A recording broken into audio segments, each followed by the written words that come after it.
Please don't skip this. I'm only sharing this because someone needs to hear it.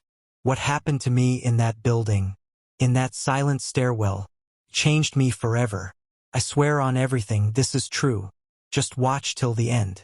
You'll understand why I can't forget the face I saw sitting on those stairs. It was nearly 12:47 a.m. when Saba finally stepped out of the taxi and approached the entrance of her old apartment building. The street outside was unusually silent, the kind of silence that makes every small sound feel amplified. Her tired footsteps echoed against the cracked pavement, reminding her how late it had become. She pulled her shawl tighter around her shoulders. A cold breeze brushed past her as if the night itself was watching. Saba had worked a long double shift, and every part of her body begged for rest. The fluorescent light above the building's main door flickered weakly, casting a jittery glow that made the entire entrance seem unstable, almost alive. She sighed. Another night in this dead, forgotten building. As she pushed the rusted gate open, a low metallic groan filled the air. She stepped into the dim lobby, which smelled faintly of old paint and damp concrete. The security guard's chair near the entrance was empty, again. He always slept through his shift, but tonight, the emptiness of the lobby felt unsettling, as if it were holding its breath. The elevator was out of order, as usual, so she headed toward the staircase, her bag dragging slightly across the floor. The stairwell entrance looked darker than she remembered, almost like a hollow mouth waiting to swallow her. She stopped for a moment, staring into the pitch-black corridor. She checked her phone, only 8% battery left. The flashlight still worked, but the dim beam did nothing to comfort her. She exhaled slowly. Just 4 floors, she told herself. You've walked them 100 times. Yet tonight felt different, heavier, quieter, as though the building had been waiting for her to come home this late and alone. With a deep breath, Saba stepped into the darkness, unaware that someone, or something, was already waiting above. The moment Saba stepped onto the first step, she felt the temperature shift, a subtle but noticeable drop, like walking into a room where the air hasn't moved in hours. The stairwell lights, broken for months, had left the entire shaft drowned in a dense, blue-black darkness that swallowed the walls, banisters, and corners. Even her phone's weak flashlight beam seemed to dissolve halfway, unable to cut through the heavy gloom. She gripped the railing, its cold metal biting into her palm. The silence was thick. Then, a soft, wet slap, slap, slap, echoed somewhere higher up. Footsteps, but not shoes, not sandals, bare feet. Saba stopped breathing for a second. She strained her ears, trying to locate the sound. It was faint, distant, but unmistakably human. Someone was on the stairs above her. She swallowed hard. "Hello?" she called out, her voice echoing too loudly in the stairwell. No reply, only the sound of her own heartbeat pounding in the stillness.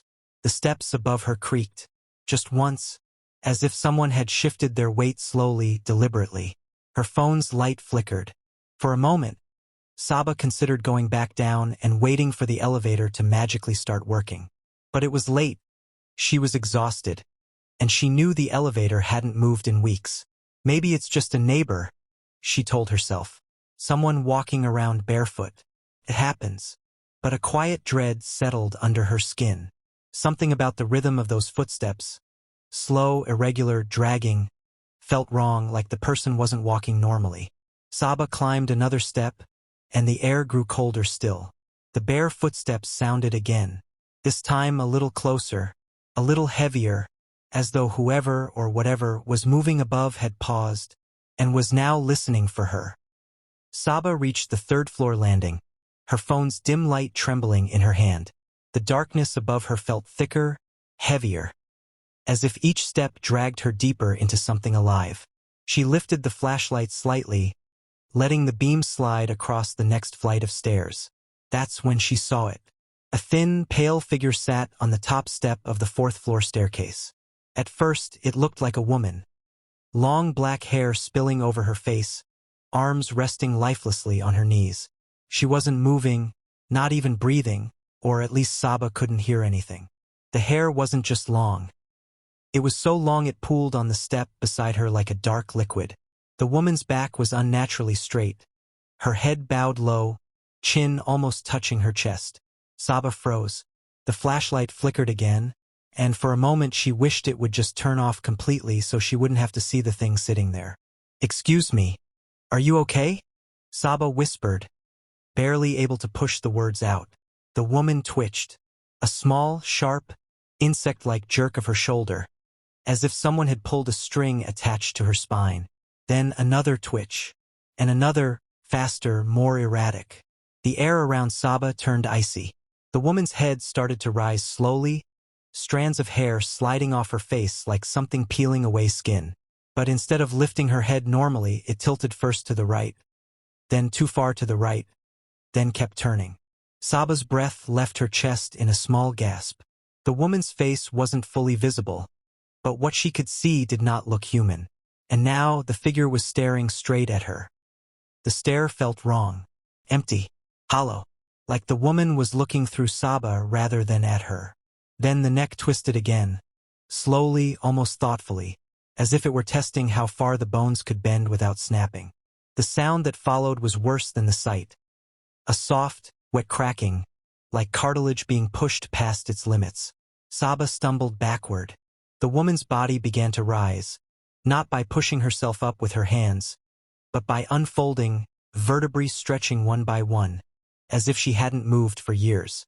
Her arms dangled loosely, limp and lifeless, but her head kept tilting, jerking in tiny, unnatural motions. Then she moved, not by walking, not by standing, but by gliding down one step silently without lifting her feet. The long hair swayed as if underwater.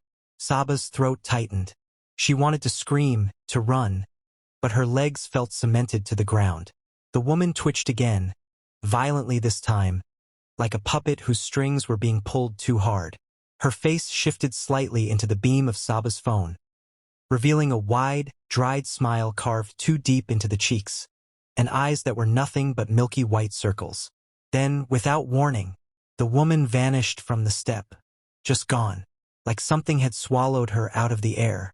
Saba gasped, spun around, and there the woman stood, at the bottom of the stairs, inches away, still smiling, still staring, still silent. It didn't make sense. It wasn't possible. No human could move that fast, or that quietly. Saba ran, but the sound that followed her down the stairs wasn't footsteps. It was breathing, heavy, hungry, and close. Saba didn't think. She just ran. Her slippers slapped the concrete as she flew down the steps, gripping the railing so hard her knuckles went white. The air felt heavier with every step, as if something was pressing down on her shoulders. She turned the corner toward the second-floor landing and slammed to a stop, because the woman was standing right there, not sitting, not twitching, not gliding, just standing perfectly still in the exact center of the landing, blocking the path as if she had been placed there. Her long hair hid her face completely now, hanging like a curtain, but Saba felt the gaze beneath it, felt it crawling across her skin. But the worst part wasn't her presence. It was her position. Her feet weren't aligned properly. They were twisted inward at impossible angles, like broken joints that had been forced to stand anyway. Saba's heart pounded so violently she felt it in her throat. The woman didn't move, didn't breathe, didn't sway, just stood, waiting. Saba backed away slowly, but the moment she lifted her foot, the woman's head snapped upward beneath the hair. A tiny whisper, dry, breathless, slipped from her hidden mouth. Down! Saba bolted, nearly falling as she hurled herself down the next flight of stairs. Behind her, the woman's hair rustled. Not like hair, but like something crawling through it. Saba burst out of the stairwell and into the cold night air, stumbling toward the security cabin. The watchman startled awake as she banged on his door, breathless and shaking. "There's someone upstairs. She's not human. Just check the cameras," she cried.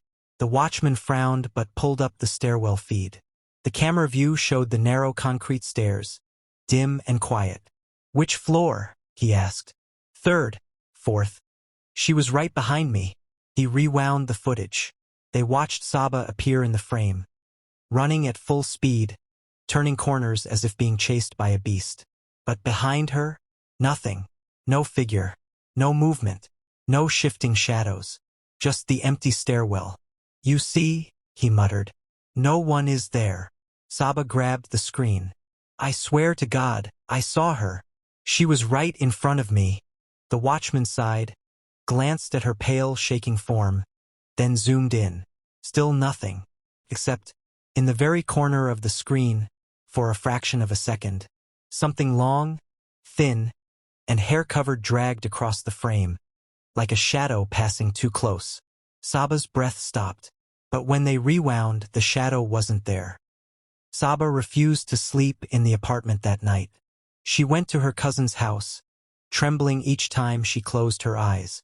The memory of that twisted figure lingered like a stain in her mind. 2 weeks later, she moved out permanently. She never told the new tenants the truth, only that the stairwell felt unsafe. But within a week of her departure, the new resident of the 4th floor told the watchman, "By every night around 1 a.m., I hear someone running barefoot in the stairs." Another tenant complained that they felt someone standing behind them when they climbed at night. And one old woman swore she saw long black hair hanging down from the 4th floor railing. But when she looked up, nobody was there. The stairwell lights remain broken, and the footsteps continue.